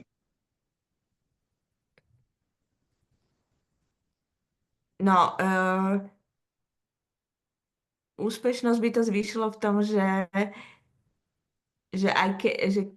že jednak budem, to vlastne pomôže hlavne na to, že aby som si to naozaj uložila, na to vymazanie toho. A druhé je, že a keď sa mi to vlastne bude kolidovať, možno, že toto je to, že no aspoň to môžem veľmi rýchlo vyriešiť v tejto chvíli, že to rýchlo vyrieším v rámci toho, že môžem klientovi opäť zavolať a prehodiť si to, že lebo nastala takáto chvíľa. Ale nebude to vlastne, lebo takto som to riešila možno 4 dní neskôr, keď som si to všimla. Počujeme sa? Čiže vlastne vedeli by ste zabezpečiť aj tú... Áno, počujem. Čiže vedeli zabezpečiť aj prípadne nejaké rýchlu zmenu. Aha, dobre. Aká ďalšia možnosť ešte nápada, ktorá by mohla pomôcť dostať sa k vašemu cieľu?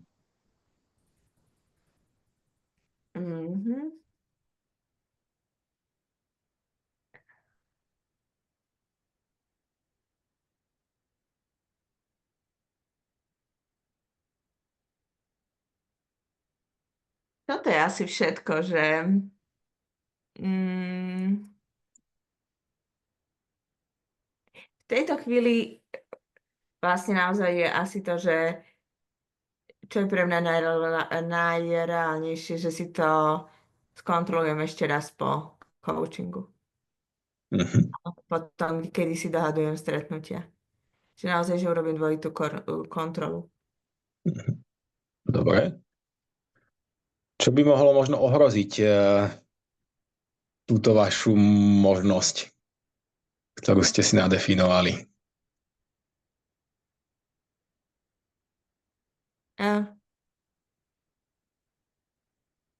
Naprvé ma napadlo, že na to zabudnem, ale no minimálne teraz na to nezabudnem. takže možno do budúcna, že ak by sa to opakovalo, tak môžem sa na to ešte raz pozrieť, ale teraz mám pocit, že na to nezabudnem. Pardon, teraz ste sa mi sekli. Aj vy trošku, ale počul som ale spomalenie. Dobre, a čo by mohlo teda ešte zvýšiť takú tú účinnosť možno tejto vašej možnosti? Zvýšiť účinnosť. Alebo zvýšiť to, že to urobíte.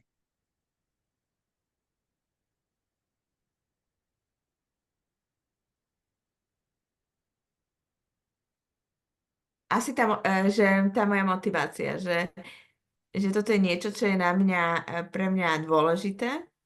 Čiže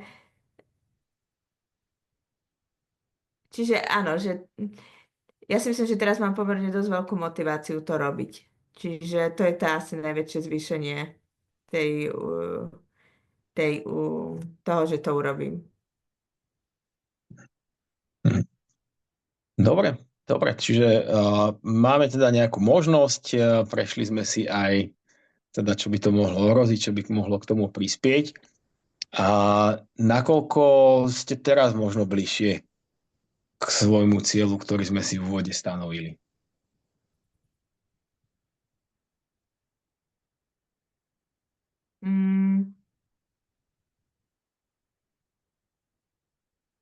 No, ja by som povedala, že cítim väčšie odhodlanie, že do toho pôjdem. Cítite väčšie odhodlanie? Keby ste to možno aj na nejakej škále vedeli vyjadriť, že 10 je to, že to úplne robím, že ten môj cieľ je splnený, 0, že to absolútne nerobím, áno. Nerobím, kde sme boli na začiatku áno, kde sme boli na začiatku a kde sme teraz.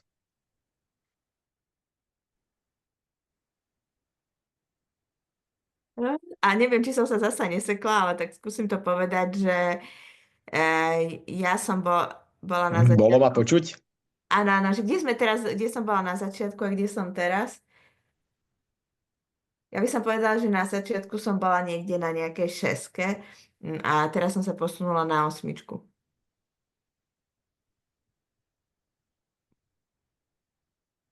Počuli ste ma? Dobre, ďakujem. Áno, že ste na 6 a teraz ste na 8.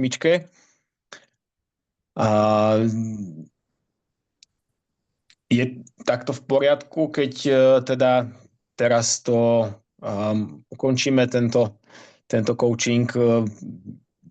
Bolo to užitočné pre vás? Aj vzhľadom na to sekanie? Hej, to sekanie bolo nepríjemné, ale to, čo mám, je, že som si určila, ako sa môžem kontrolovať. Ako sa sama seba môžem kontrolovať.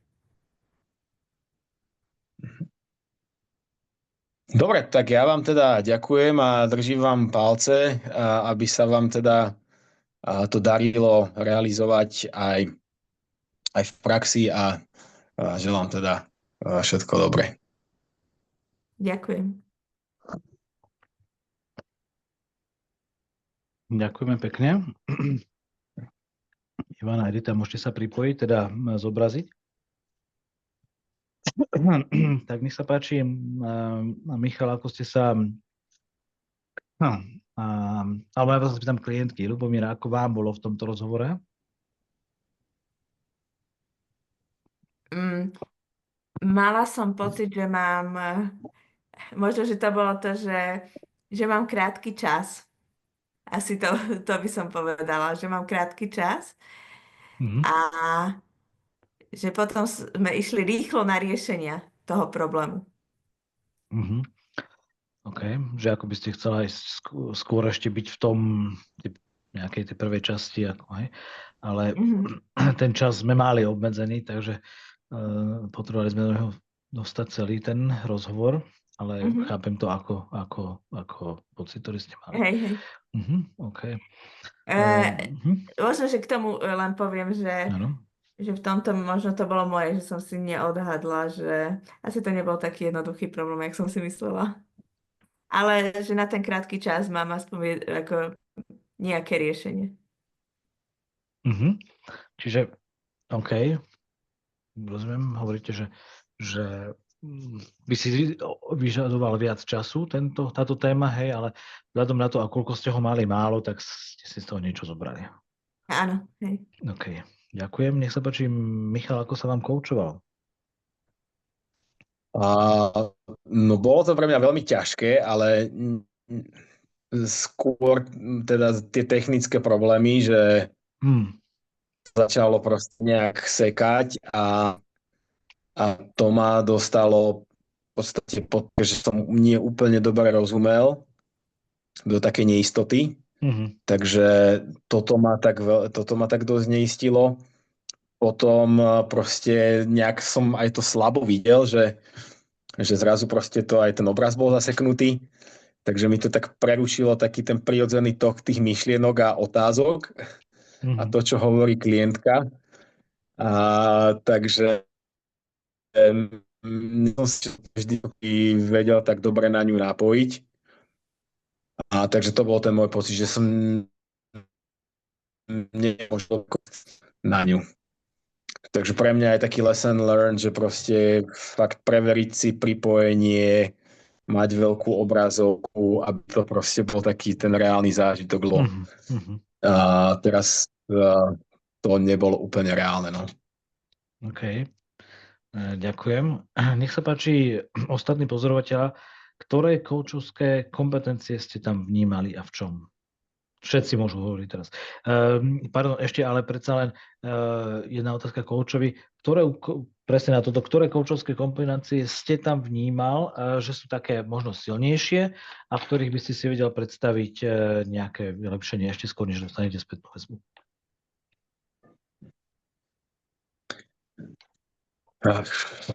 Teraz som ešte taký, že trošku rozrušený z toho, že mi to sekalo. Tak v zásade som sa nedokázal úplne dobre že reflektovať teraz. Asi by som si to musel chvíľku ako keby tak nejak rozobrať. OK, v pohode. Dobre. Tak dáme priestor teda ostatným pozorovateľom, vrátane Ľubomíry, Edity a Ivany. A ja vždycky nakoniec ešte dopoviem niečo ďalej k tomu, ak budem mať čo doplniť. Nehovoríme to, čo už hovoril náš predchodca, aby sme nestrácali zbytočne čas. Keď niekto niečo videl, tak a ja to isté, tak hovoríme len to ďalšie, čo ešte nebolo spomenuté. Ďakujem.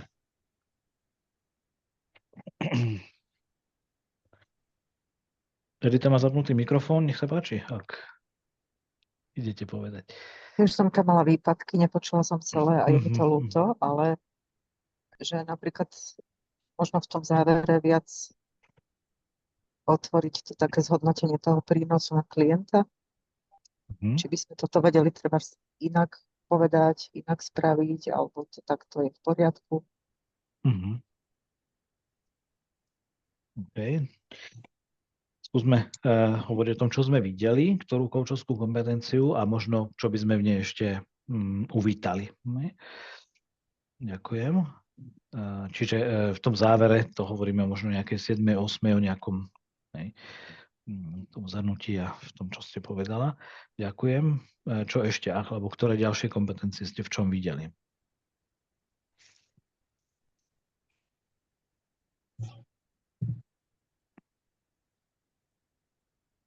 U nej Edita, alebo Ivana, alebo...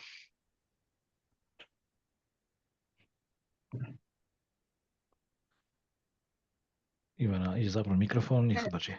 Ak by som mohla, ja by som nešla úplne technicky do vymenovania kompetencií celkovo, akože pocit z toho rozhovoru, napriek tomu, že to bolo v podstate také akože významovo jednoduché.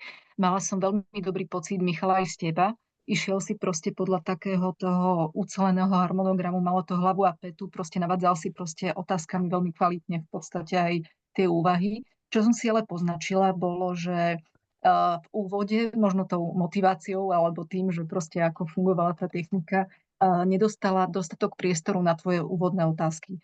Ale to si v zápäte zmenil. Proste to som si hneď poznačila, že OK, že najprv nebol čas a potom si ju nechal premýšľať. Že v podstate to, keby sme boli osobne, tak proste by sme mali čas sledovať vlastne tú komunikáciu mimo telovú, teda nie mimo verbálnu.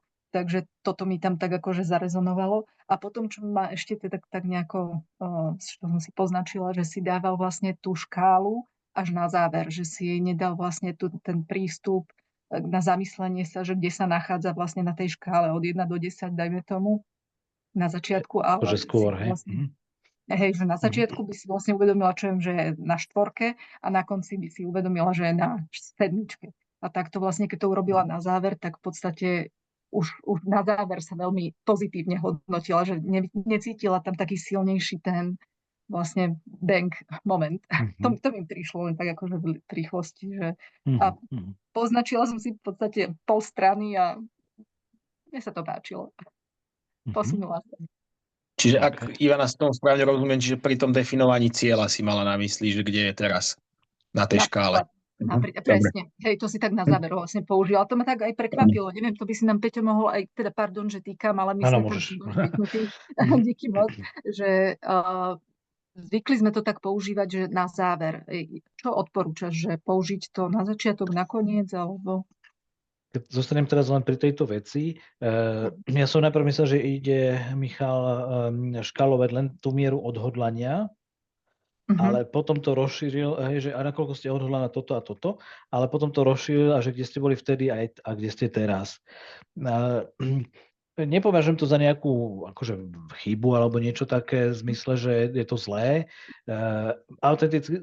Autentickejšie číslo by sme mali, kebyže používate tú škálu už teda v časšej fázi, ale nikde nie je napísané, že to musíte škálovať, že vôbec ju musíte použiť a že kedy ju máte použiť. Čiže ako dôležité, že klientka cítila rozdiel. Autentickejšie by bolo, keby sa spýtate na začiatku, kde ste a na konci, kde je, ale nepovažujem to za málo to zmysel aj takto. Hej, nebolo to možno. Hej, keby sme chceli použiť škálu dokonalým spôsobom, tak ešte hľadáme tam tie výnimky a ďalšie veci. Čiže v rámci coachingu si môžete a hlavne na tej vyššej úrovni nemusíte úplne akože otrocky ísť príručkovito pracovať s tou metodou, ktorú chcete použiť, ale môžete z nej zúžitkovať to, čo sa vám v danom momente akože hodí. Keď to mal pocit, že tam skôr v tom vidíme, že rozdiel, že ako keby iné je škalovanie odhodlania, do akej miery to naozaj spravíte, čo ste si povedali, a iné je, že kde ste vtedy v tom nejakom kritériu, čo ja viem, poznaní, čo sa stalo, alebo poznaní, ako to mu predísť, hej, tým konfliktom. To sú za mňa dve rôzne škály. Oboje sa dajú škálovať, tá jedna vec na konci, samozrejme to odhodlanie, a to miera toho posunu v tom cieli sa mohla použiť na začiatku, ale keď ju nehal na konci, tak je to len taký pohľad naspäť, reflexia toho celého a je to priateľné. Nie je to chyba, nie je to dokonalé úplné použitie celého potenciálu škály, ale v danom momente a čase mu to možno stačilo, takže je to OK. A otázky si dával trefné, podľa mňa. Veľmi. Áno. Ďakujem. Ešte niekto? Možno Ľubomír by chcel ešte niečo pridať, alebo si všíma nejakú kompetenciu? Ja v podstate to, čo sa mi ako najviac páčilo, bolo vlastne hlavne tie otázky k záveru, pretože vlastne smerovali k uvedomeniu toho, že ako to budem robiť.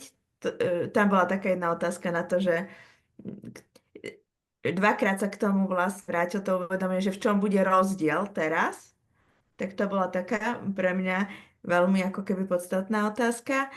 A ešte tam bola jedna otázka, čo mi pomôže sa zamerať na ten cieľ, niečo v tom zmysle, kde som si ja uvedomila, že aká je veľká moja motivácia to ísť robiť. Už si nepamätám presne tú otázku. Bolo to potom, že čo mi to môže zabrániť. Potom išla ešte táto otázka, takže to bolo, že také, že vytváranie uvedomenia pre mňa ako pomerne dosť podstatné. A čo sa týka tej škály, inak, že za mňa, keby sa použila na začiatku, tak, lebo aspoň ja som tam tak dve veci pomenovala, že jedna je, že čo mi to vlastne spôsobilo, že to chcem zistiť, že ako to budem inak. A podľa mňa, že keby sa tá škála použila na začiatku, tak tam viem viac zachytiť aj ten prvý môj problém v úvodzovkách. OK. Tá otázka mimochodom bola, že čo by zvýšilo účinnosť vašej možnosti? Wow. Také poznámky nemám. To bola výborná otázka, silná otázka, hej. Dobre, ďakujem dámam. Ešte možno Edita chce niečo doplniť? Nie, ďakujem pekne. Okay. Ja chcem, aby to bolo, sa ospravedlňujem, že teda cestujem, aby to bolo pre vás bezpečné, tak nechcem o vás hovoriť, inak vás nepočuť, hej, mám slúchadka. Ste v bezpečí, len nechcem. Môžete napísať aj do chatu, ak je to priateľnejšie a ak je to pre vás... Ďakujem, takto mi to stačí. Okay, dobre, ďakujem. OK, ďakujem, Michal, že si do toho išiel, takto v takomto aj s nejakými technickými komplikáciami, o to si to mal ťažšie, ale zvládol si to, myslím si, že perfektne.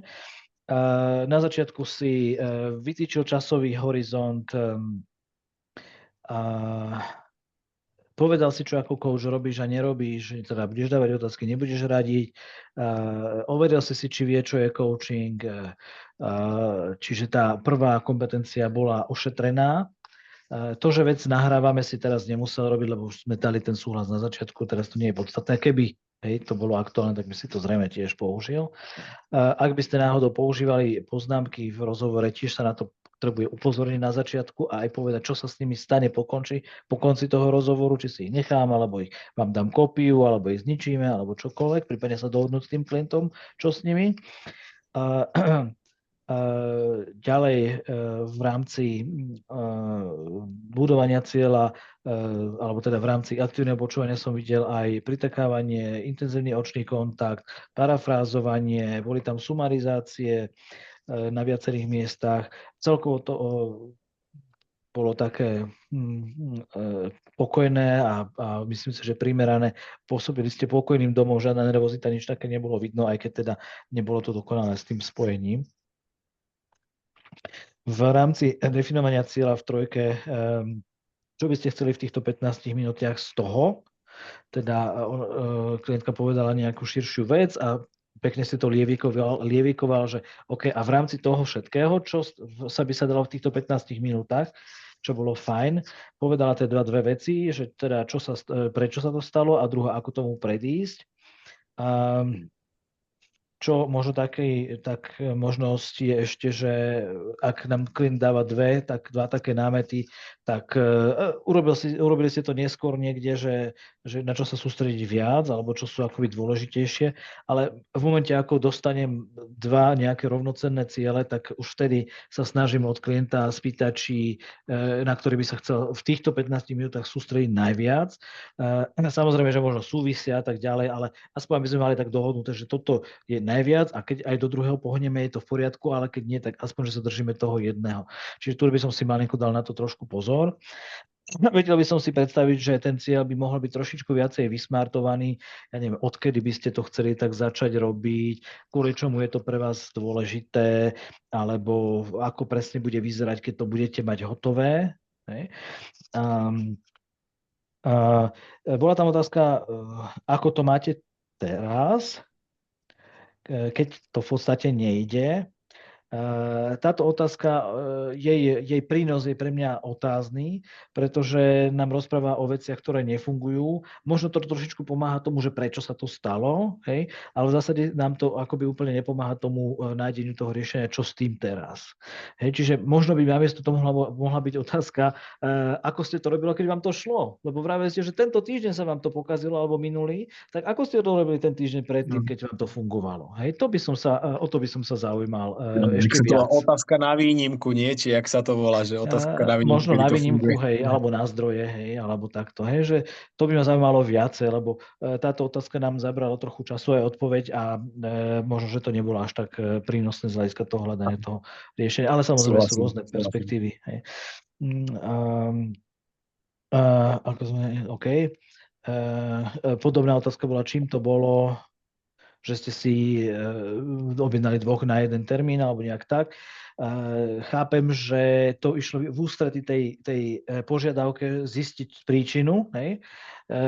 Takže v tomto kontexte je to v poriadku. Keby tam ona nepovedala toto, že to chce zistiť, v takom prípade by som aj túto otázku považoval za menej akoby užitočnú. Ale v tomto prípade je legitímna, lebo klientka sa na to zameriavala v tom, takže je to OK. Potom niekoľkokrát povedala kľúčové slovo chaos. Mám pocit, že ste sa ho chytili aj vy, ale až veľmi tak akoby oveľa ďalej. Čiže by som trošičku možno sa ho chytil skôr. Teda, že a keď to budete robiť tým novým spôsobom, čo sa stane s tým vašim chaosom, alebo opačne, aká by mala byť vaša úroveň chaosu, aby ste to dokázali robiť tým novým spôsobom.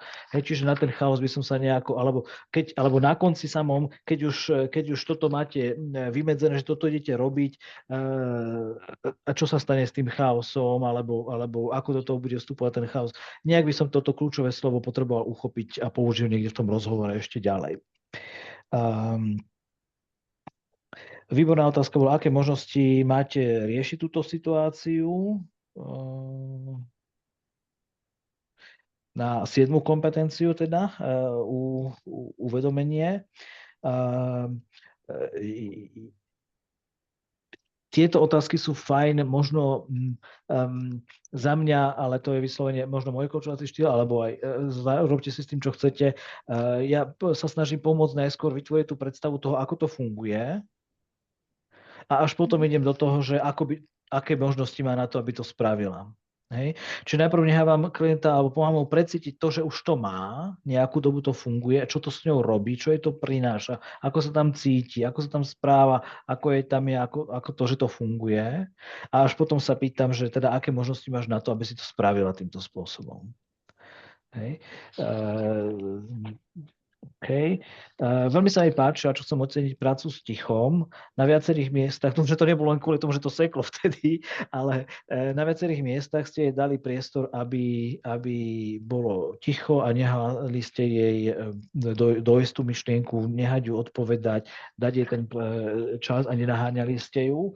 Možno tam bola jedna situácia ku koncu už, kedy už bolo vidno, že ešte by chcela trošku o tom porozmýšľať a už ste sa posunuli ďalej. Ale hovorím, čas ste mali obmedzený, takže nemohlo to byť hodinový rozhovor v 15 minútach, to je úplne pochopiteľné. A výborná otázka, práve som povedal, že by som ju tam chcel mať a aj ste to spravili. Ako by to vyzeralo? Už neviem, ako presne znala tá otázka, ale odpovedala, že lepšie by som sa pozrela do kalendára. Hej. Čiže tam už ste presne išiel na to, ako to má vyzerať, keď už to funguje, čo je super. Otázka na riešenie, na 7, uvedomenie klienta. Rovnako dobrá bola otázka, čo by ste robili inak. A tam padlo to, že trošičku ste skočili do toho ešte uvažovania, ale hovorím, aj ten čas nás limitoval. Takže sa nedá nič robiť. Opäť nejaká sumarizácia bola. Čo by mohlo byť iné? Opäť vyzývate na to vykročenie akoby z tej komfortnej zóny a hľadanie tých ďalších možností. Podobná otázka, alebo teda tá vizualizačná, ako to vyzerá, keď sa viac sústredíte, keďže prišla s tým, že sústredenie v tom má nejaký podiel, ako vyzerá, keď sa viac sústredíte, výborná otázka 7 na uvedomenie.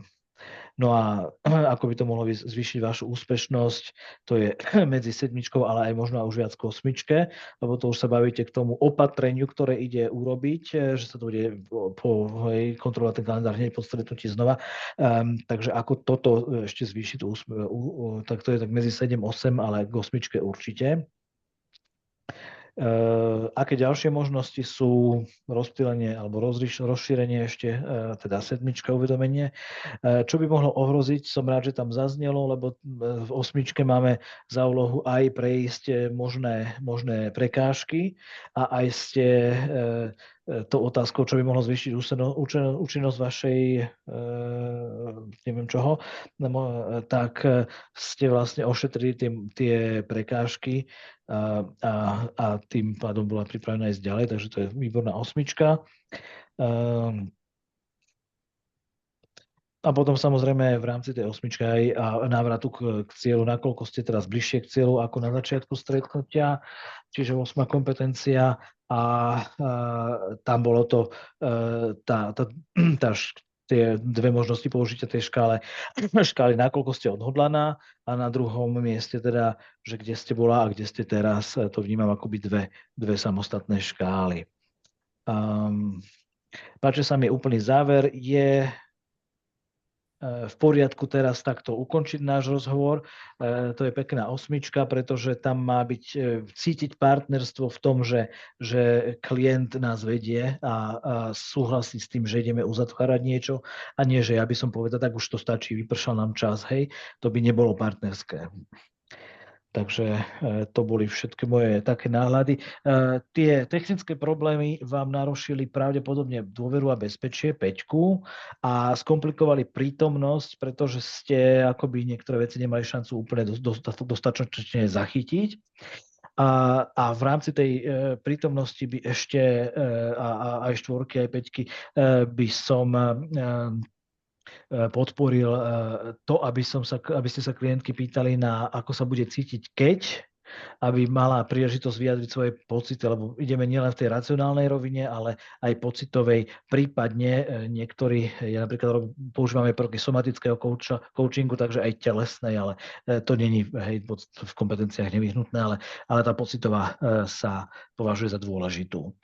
A inak ste boli voči nej empatickí, dávali ste priestor na ticho,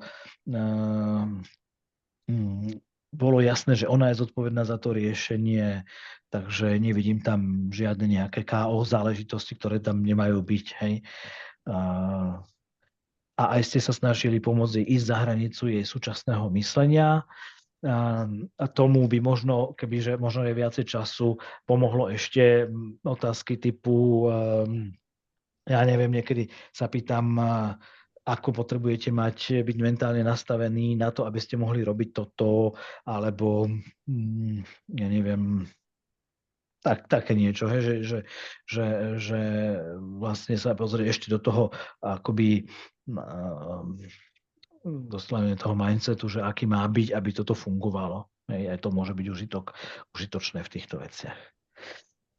OK, trošku sme za 6:30. Nech sa páči otázka, pani Ľubomíra. Ja nie otázka, len ako ste rozprávali, tak mňa napadlo, že vlastne, že ten môj taký pocit, to, že sa málo času, že možno, že na začiatku, jak bol ten výber z 2 možností, že keby tam bol naozaj taký ten výber, že máme len 15 minút, že ktorú z týchto 2 možností ideme viac rozobrať, takže možno, že ja by som si viac uvedomila, že mám len 15 minút a že nedá sa to celé a že iba jednu časť a potom ten výsledok by bol ešte ako keby tak podporený, že OK, urobila som veľmi dobrú prácu za 15 minút. Super. A ešte by som doplnil jednu vec, a vy ste sa jej pýtali, že ako... To je... Teraz nepamätám presne tú otázku, ale bola to otázka na meradlo úspechu. Jednoducho, že ako budeme na konci vedieť, že sme urobili to, čo sme mali, niečo v tomto zmysle, čo je teda otázka na meradlo úspechu, akoby postupu progresu v tom sedení, čo je akože veľmi dôležité, že tam je, a pri PCC úrovni sa to už vyžaduje. Ešte možno v krátnosti, ten čas nás už trochu, ja sa cítim pod stresom a vidím, že ešte tu ale ste, čo ma teší, lebo ste hovorili, že máte rôzne dôvody, prečo musíte odísť. Už manželka musí odísť, takže ja akože už v podstate čakám, kým skončí feedback a naozaj sa už budem musieť rozlúčiť, ale zase veľmi obohacujúci. Ale manželka musí odchádzať. Máme 2-ročnú dceru, tak musím ju zobrať, čo ešte nevie sama fungovať. OK, super. Tak iba na margo toho rozdielu medzi tým PCC a ACC. ACC je level taký, kde vidíme, že dobre viete používať koučovacie techniky a držíte sa všetkých kompetencií. PCC level je o tom, teda tam je toho strašne veľa, ale takto v jednej vete, že ten rozhovor je už aj viac o tom človeku, než o tej téme. To znamená, kým sa stávaš, keď už toto robíš, čo vám to prinesie a ako tam fungujete, keď už to... Hej. Čiže je to aj o tom, že kým sa človek potrebuje stať, aby to mu fungovalo, nie len, že čo potrebuješ robiť. To je to who, nie len to what, hej, v rámci tej témy. V PCC levele už nemusíme ísť akoby otrocky prúčkovito po všetkých nuancách jednotlivých techník alebo metód, ale môžeme v tom tak voľne plávať. To voľné plávanie sme tu videli u Michala, že použil to, čo potreboval, kedy sa mu dalo, kedy to potreboval, kedy sa, hej. Takže toto bolo fajn a je ešte mnoho ďalších rozdielov. V zásade ACC musí mať ku každej kompetencii niečo a u PCC sa očakáva aj každá tá podkategória z tých kompetencií, keď si ich prečítate, tak každá má ešte hromadu ďalších pod úrovní a čím viac, tým by ich malo byť viac splnených aj v tom PCC rozhovore. Čiže dobre, ja veľmi pekne ďakujem, bolo to veľmi obohacujúce, sa teším, že sa mi nakoniec podarilo sem ísť a že teda som dostal aj tú príležitosť koučovať. A teda dúfam, že sa nevidím s vami ešte posledný krát, že možno na nejakej certifikácii s niekým sa stretnem. A že potom možno aj nejak spoločne oslavíme. OK, veľmi pekne Dobre, ďakujeme. naozaj Viem, že už musím musíte ísť, aj keď ísť, sa mi takže ťažko odchádza a pohode. od vás rád by som tu ostal, ale teda musím ísť splniť rodičovské povinnosti. Ďakujem za to, že Takže ste do toho šli s nami a teším sa niekedy do budúcna. A ja ďakujem. všetko dobré. Ahojte, dovidenia. Dovidenia. No a ešte, ak máte chvíľočku čas, tak iba vy ostatní nám povedzte, že čo si z toho z toho celého dneška, nielen z toho, samozrejme aj z toho rozhovoru, ale z tej debaty o tých certifikáciách odnášate vy pre to svoje ďalšie koučovské pokračovanie.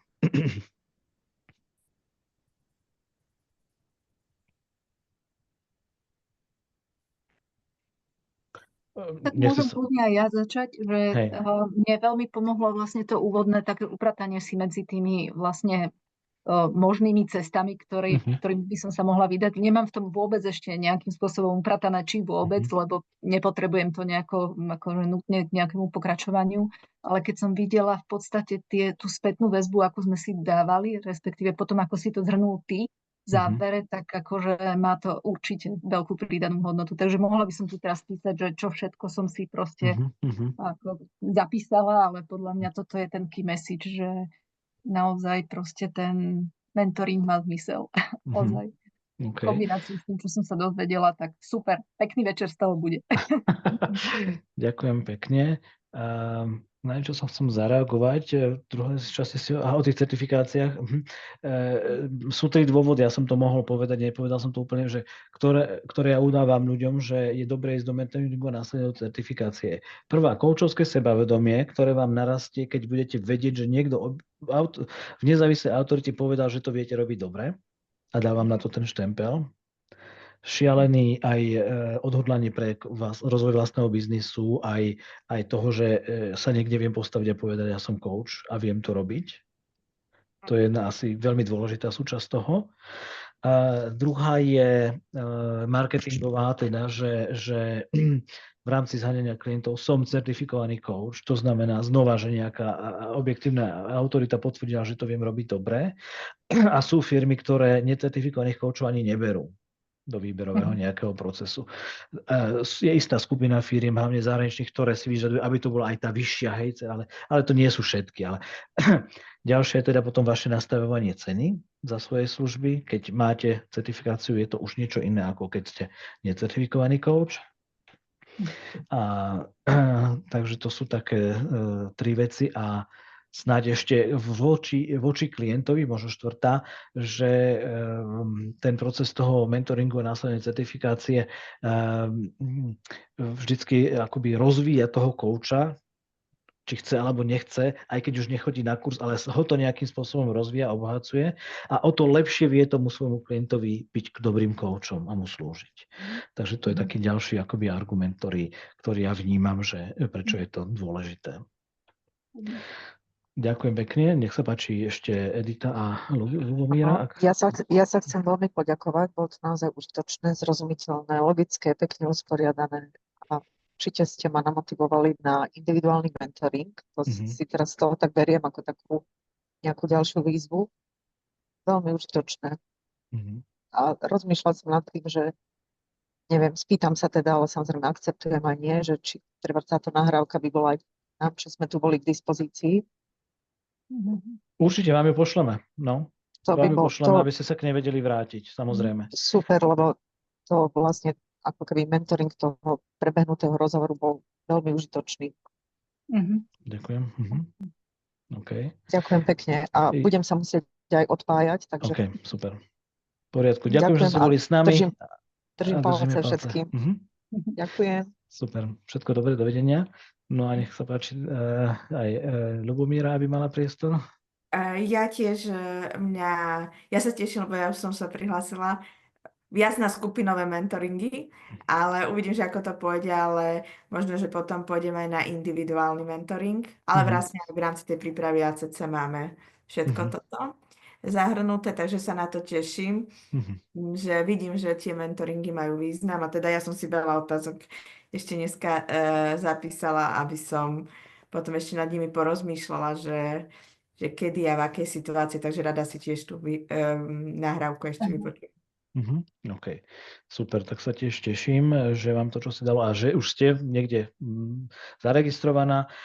Môj mentoringový program prebieha teraz, za chvíľočku bude končiť, ešte máme asi 2 sedenia v dvojtýždenných intervaloch a každý účastník má možnosť priniesť tam nahrávku a teda ju rozoberáme. A potom na jar predpokladám, že bude zase ďalší, keď sa mi nazbierajú nejakí ľudia, záujemcovia, takže len to hovorím, že sa to bude diať, budem rád, ak sa tam uvidíme, alebo aj pri inej príležitosti, alebo samozrejme na tej skúške, kde už budem môcť sa tešiť na to, že ste pripravené a idete sa nehať si to len potvrdiť, že už to máte. Takže tiež ďakujem krásne za pozornosť a za to, že ste tu boli a samozrejme nahrávku pošleme a držím palce na tej vašej koučovskej ceste. Prípadne sa možno uvidíme na nejakej koučovici, ktoré sú 2-krát do roka. Chystá sa aj koučovacia konferencia opäť, takže toto všetko pomáha nám koučom rozvíjať sa a aj sa nejak zviditeľňovať v očiach možno potenciálnych zákazníkov. Tá konferencia, tam sú pozvané firmy a tak ďalej, takže aj to je taký spôsob, ako sa snaží pomôcť aj tejto stránke toho koučovského remesla, nazvem to, poslania. Tak ešte raz všetko dobré. Ďakujem. Všetko dobré. Pekný večer, do počutia.